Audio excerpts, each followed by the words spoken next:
దేవునికి స్తోత్రం. అందరికీ నా హృదయపూర్వక వందనాలు. Praise the Lord. దేవుడు మిమ్మల్ని మీ కుటుంబాలను దీవించి ఆశీర్వదించును గాక. ఈరోజు దేవుడు మనందరి కొరకు తెలియపరిచిన అద్భుతమైన వాక్య సందేశం కీర్తన గ్రంథము 106వ అధ్యాయం 44వ వచనం. వారి రోదనము తనకు వినపడగా వారికి కలిగిన శ్రమను ఆయన చూచెను. దేవునికి సమస్తమేమి కలుగును గాక. దేవుడు ఈ గొప్ప వాగ్దానాన్ని కూడా మన జీవితాల్లో నెరవేర్చును గాక. ఆమేన్.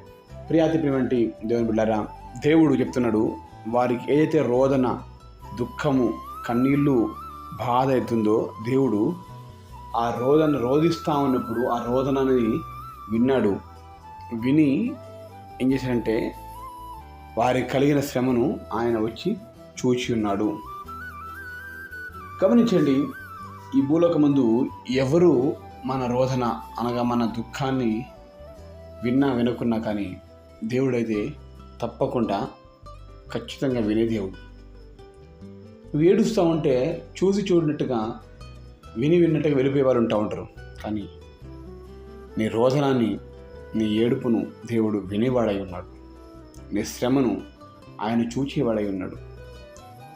ఇదే ఈరోజు నీకు తెలియపరుస్తున్న గొప్ప వాక్య సందేశం.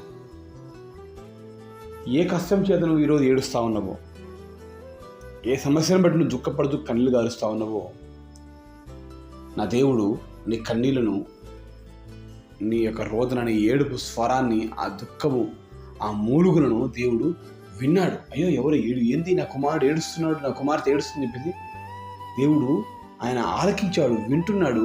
అయ్యో నా కుమార్తె బాధ, నా కుమారుడి బాధ ఏంటి అని చెప్పేసి విన్న దేవుడు వదిలేసే లాగా లేడు. కానీ వచ్చి నీ దగ్గరకు వచ్చి నిన్ను చూస్తూ ఉన్నాడు.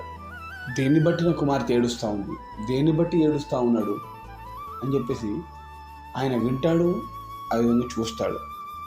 చూసి నువ్వు పడే బాధ, నువ్వు పడే ఇబ్బంది దేని బట్టి అని చెప్పేసి ఆయన చూచి ఖచ్చితంగా నీకు విడుదల దయచేస్తాడు. మరి ఈరోజు నీ సమస్య, నీ బాధ ఎవరికి చెప్పుకొని బాధ, వేదనతో, దుఃఖంతో కృంగిపోతున్నావేమో, బాధపడకు, దేవుడు చిన్నమ్మకు, దేవుడు చూస్తూ ఉన్నాడు. అనారోగ్యాన్ని బట్టి దుఃఖపడుతున్నావేమో, ఈ అనారోగ్యం ఎప్పుడు తొలగిపోతుంది, నా ఈ బాధ భరించలేకపోతున్నాను అనుకుంటున్నాం కావచ్చు.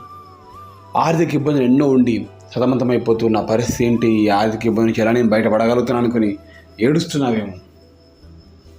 నీ కుటుంబీకులను అర్థం చేసుకోక నీవు రోడ్డు పాలైపోయావేమో, నా పరిస్థితి ఏంటి అని చెప్పేసి నువ్వు ఏడుస్తావు, దుఃఖపడుతున్నావేమో. అయితే నీ వేదన, నీ రోదన, నీ దుఃఖము, నీ స్వరము, నీ మూరుగులు నా దేవుడు విని ఉన్నాడు. ఇంతకాలం అనుకుంటున్నా, నన్ను ఎవరు చూడట్లేదు, నా ఏడుపు ఎవరు వినట్లేదు, నా దుఃఖం ఎవరు వినట్లేదు అనుకుంటున్నావు. కానీ ఈరోజు దేవుడు క్లారిటీగా నీతో మాట్లాడుతున్నాడు. నేను విన్నాను బిడ్డ, నేను విని నీ కోసము సహాయం చేస్తాను. నీ బాధ నేను విని నీ దగ్గరికి వస్తాను, నేను చూస్తాను. నువ్వు దేని బట్టి బాధపడుతున్నావు, ఏ సమస్య బట్టి బాధపడుతున్నావు, నీకు విడుదల ఇస్తాను. కొంతమంది ఈ ఊరికి ఏడుస్తూ ఉంటారు, ఇది కావాలి చెప్పేసి. అన్నిటికీ దేవుడు, అన్ని రోదనలు, అన్ని దుఃఖాలకు దేవుడు సమాధానం ఇవ్వడు. దైవ చిత్తానుసరణ దుఃఖమే దేవుడు కోరుకుంటాడు. నువ్వేం కోరుకుంటున్నావు, దేన్ని బట్టి బాధపడుతున్నావు, ఏ విషయం కావాలని ఎదురు చూస్తూ ఉన్నావు, అది మంచిదైతే నా దేవుడు ఖచ్చితంగా నిరంతరంగా నీకు దయచేయను గాక. నీ దుఃఖము సంతోషంగా మార్చబడును గాక. నీ కన్నీళ్ళు నా దేవుడు తుడుచును గాక. ఆయన విని చూచిన దేవుడు నీ జీవితంలో ఆయనే కలగజేసుకొని మనుషులందరూ దాటిపోయి ఉండొచ్చు, మనుషులందరూ వెళ్ళిపోయి ఉండొచ్చు, కానీ దేవుడు కలగజేసుకుంటాడు.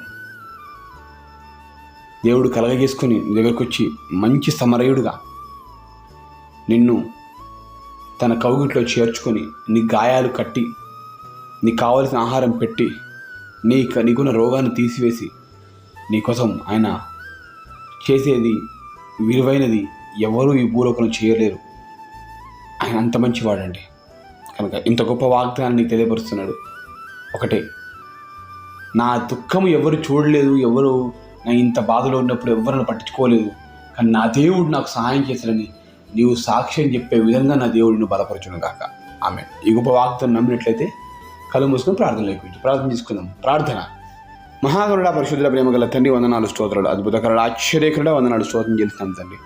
ఈరోజు నీ రోదనం నీవు ఈ దుఃఖాన్ని నేను విని ఉన్నాను, నీ శ్రమని నేను చూసి ఉన్నాను, నీకు విడుదలిస్తాను, నీకు జవాబు దయచేస్తాను, నీ జీవితము సంతోషం ఉండబోతుంది అనే గొప్ప ధైర్యపరిచే మాట మీరు మాకు తెలియపరిచి నీకు వందనాలు చేస్తున్నాం తండ్రి. ఈ గొప్ప వాగ్దానము మా అందరి జీవితంలో నెరవేర్చని సహాయం చేయండి. ఎంతమంది వీళ్ళైతే ఈ మాటలు విన్నారో వారి జీవితంలో వారికి ఉన్న కష్టం, నష్టం, బాధ, బలహీనత, రోగం, రుగ్మతలు, ఇరుకు ఇబ్బందులు, అనారోగ్యం నుంచి విడుదల సహాయం దయచేయమని నా ఇక్కడ యేసునామములో కృతజ్ఞతలతో అడిగి వేడుకొని పొందుకుంటున్నాం మా ప్రియ పరలోకమైన తండ్రి.